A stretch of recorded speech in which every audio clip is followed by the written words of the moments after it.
Deve ser uma grande coincidência que a gente tenha nesse momento matérias como essa aqui do G1, porque casos de infarto em jovens têm aumentado. Ou então a da Folha, ataques cardíacos crescem em jovens de até 40 anos. Né? Respeito a dor de Vossa Excelência, mas apelar para a emocional é a fuga daqueles que não têm argumentos para o debate. Tem a matéria da Veja aqui que fala quantos morreram por causa de vacina da AstraZeneca contra a Covid. O número de processos abertos na Justiça da Grã-Bretanha dá um retrato. São 19 por morte e 364 por sequelas graves. A pergunta que eu faço é quantas pessoas morreram de efeitos colaterais da vacina porque não pôde-se ter um debate qualificado. Houve uma censura durante a pandemia onde você não podia sequer falar a palavra vacina. Você tinha que escrever de outra forma para fazer menção a ela na rede social. E aqueles que nos obrigaram a tomar a vacina, né, muitos estados e alguns municípios, acabaram vendo que ela não serviu para prevenir contra a doença. Eu tomei a vacina da Pfizer e depois eu peguei Covid. Então ela não era efetiva, ainda tinha efeitos colaterais e não se permitia que fosse feita uma pesquisa decente, clínica, para você ter, né, a causa-morte daquela pessoa, porque tudo era tratado como negacionismo. E hoje vê que os negacionistas tinham razão. Deputado Eduardo Bolsonaro, quero lhe dizer que há um estudo, que eu já falei sobre isso, mas vou repetir, é uma referência para a Anvisa e é uma referência para o mundo, pelo tamanho da nossa população. Não só a vacina da AstraZeneca, mas junto com a vacina do Butantan, a Coronavac, junto com a vacina da Pfizer, são responsáveis por terem salvo cerca de 100 milhões de vidas no nosso país. Esses dados são dados da efetividade para casos graves e hospitalizações. Casos graves e hospitalizações, repito. Bom, eu já respondi. Casos graves e hospitalizações, já respondi. Vamos deixar que a ministra fale. Vamos deixar que a ministra fale, sem conversa paralela, já respondi. Casos graves e hospitalizações, isso já está publicado nos principais, não nos jornais da grande imprensa, mas nos principais periódicos científicos do mundo e no organismo que eu acompanhei de perto como membro da comunidade científica da Organização Mundial de Saúde.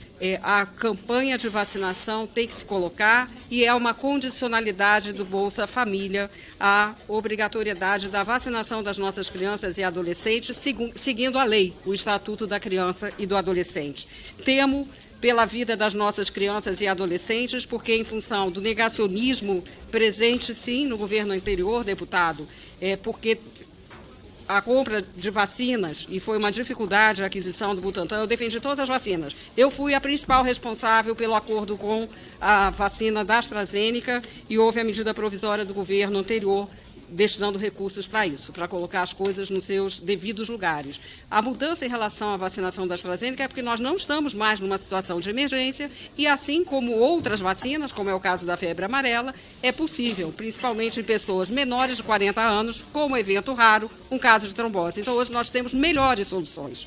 Tudo é visto do ponto de vista científico dentro da lógica. Para lhe dar uma ideia, trombose foi muito mais causada por Covid, na ordem de 8-1, do que por qualquer das vacinas empregadas, inclusive a vacina produzida pela Fiocruz. Então, esse é o dado de realidade.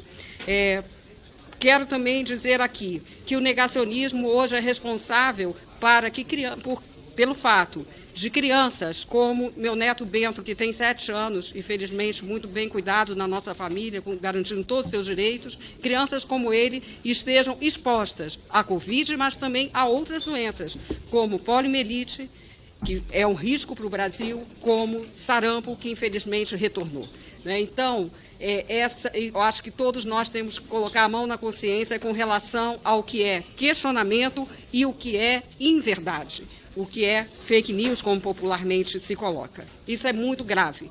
Neste momento, amanhã, deputado, nós teremos a campanha de multivacinação para todo o Brasil. Estamos em associação com o Ministério da Educação, trabalhando a vacinação nas escolas, trabalhando todos os fatores. Nós chegaremos onde a população está. Não vamos esperar que se destinem às unidades básicas de saúde. Mas é triste para mim, né, que tem uma vida dedicada à saúde pública, ver que o Brasil está com índices, como disse o deputado Sola, em relação à cobertura vacinal, principalmente das nossas crianças e jovens, que representam um retrocesso. Voltamos 30 anos atrás. Isso não tem nada a ver com ideologia, né? Porque as pessoas que lideraram campanhas de vacinação eram de esquerda, de centro, de direita, mas tinham cuidado com a saúde e a visão de que vacina e água potável foram os principais instrumentos para a redução da mortalidade, o aumento da expectativa de vida e a redução da mortalidade infantil em todo o mundo. Com relação à veracidade de fontes, eu sempre leio as matérias de imprensa, né, e muitas vezes as fontes são confiáveis, às vezes não. Houve distorções das declarações do secretário de Ciência, Tecnologia e Inovação do Ministério da Saúde, que jamais afirmou que o acesso a um bem, no caso a vacina da dengue, não seria prioridade em relação à produção nacional.